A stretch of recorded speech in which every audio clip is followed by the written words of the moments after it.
The lifeguard shortage is also impacting Carolina Pool Management, which operates 150 pools in the Charlotte area. When you think about a vending machine, you may picture it filled with soda and snacks for purchase. But 2 vending machines in Union County Public Schools are helping students with learning. Once you come into a studio class at Rumbao Latin Dance, you'll notice a few changes, including floor markings to promote social distancing and dancers wearing face masks. After students are finished with the remote learning, they participate in fun activities, including coming to the wildlife room and meeting animals up close.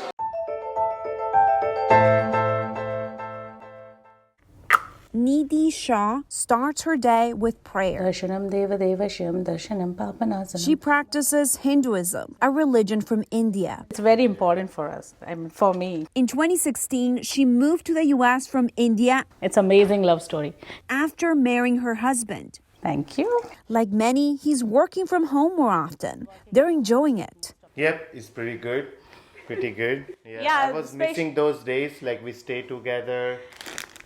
Shah is also home. The owner of Arni Fashion sells jewelry online. It's all handmade. Vendors in India make the earrings and necklaces and ship it to her. Very unique, you know. The 33-year-old is happy to bring a piece of her home country to Charlotte. I wanted to stay with my roots. Her business became her full-time job after being laid off. We just had a Mother Day sale. Within 30 minutes, my 80% of website stock was like out of stock. Her popularity is growing. This is the German silver necklace. Thanks to sales from a Facebook live show and with a bigger platform, an opportunity to give back.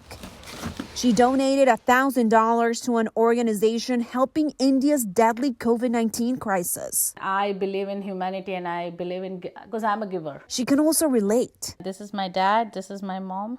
Days away from getting a vaccine, COVID-19 sent her mom to the hospital. In India, ventilators are in short supply. He called almost 50 to 55, hospitals. Her dad found one.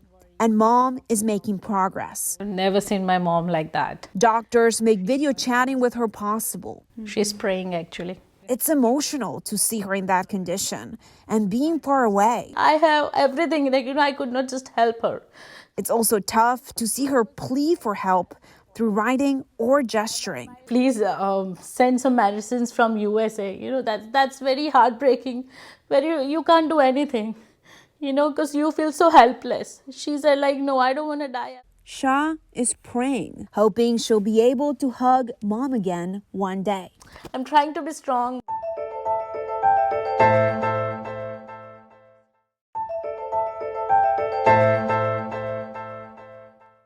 Benjamin Boswell enjoys playing volleyball with his daughter, Lucy. It's just a way for us to, get some exercise and have fun together. And she's really, really good. So are you better than him, you think? Yes.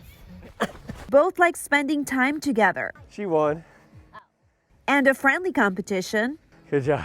Once in a while. Whew. Boswell says adopting Lucy changed his life. Well, her middle name is Joy. So I would just say the first thing is that she's brought tremendous joy into my life. She's 11 and has taught him so much already. I think being a white father of a black daughter has made me think about the world that I want to live in more seriously and to take more seriously the cause of racial justice. Last year, they reflected on the murder of George Floyd together. Uncomfortable because it's not fair.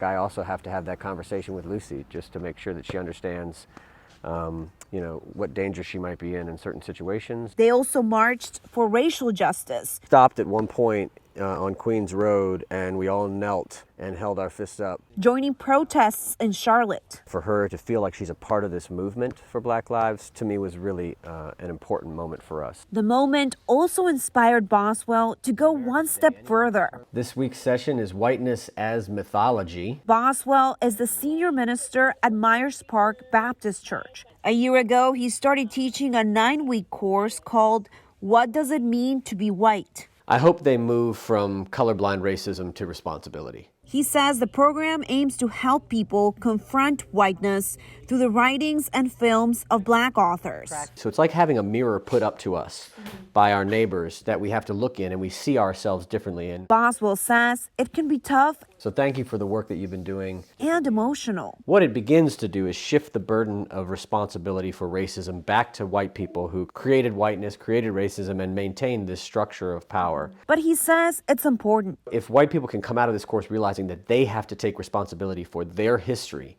and then take responsibility for how to change that in the world, then there's hope.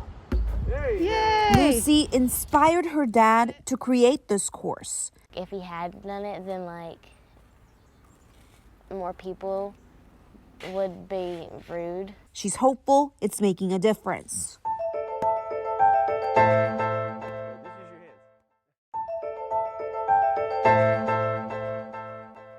Trimel Lipscomb is a janitor at Charlotte Douglas International Airport.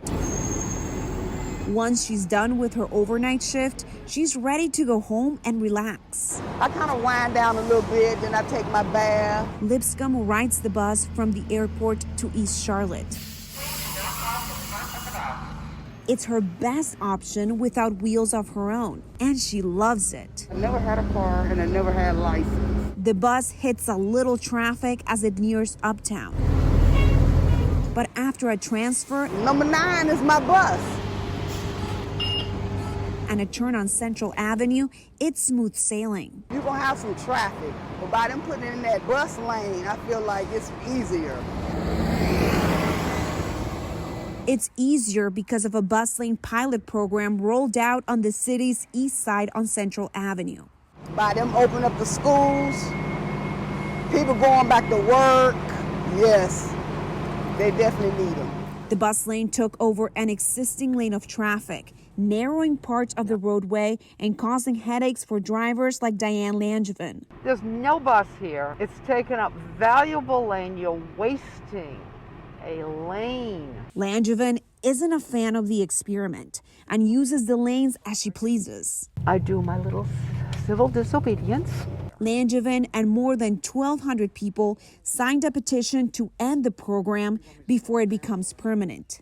But once we get back to normal traffic, it is going to be horrendous coming out of town because of certain turn lanes that the traffic just backs up. Lipscomb, on the other hand, hopes the bus lanes are here to stay to make riding more time efficient. What another bus?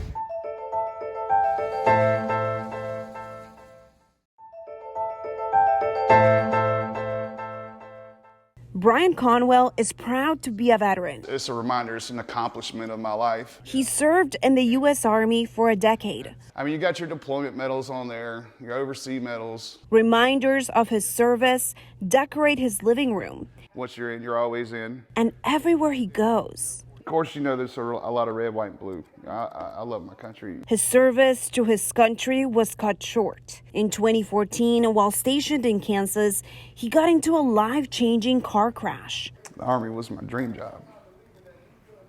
I was very proud of my job and what I was doing. And at the moment in time, I felt like that was took from me.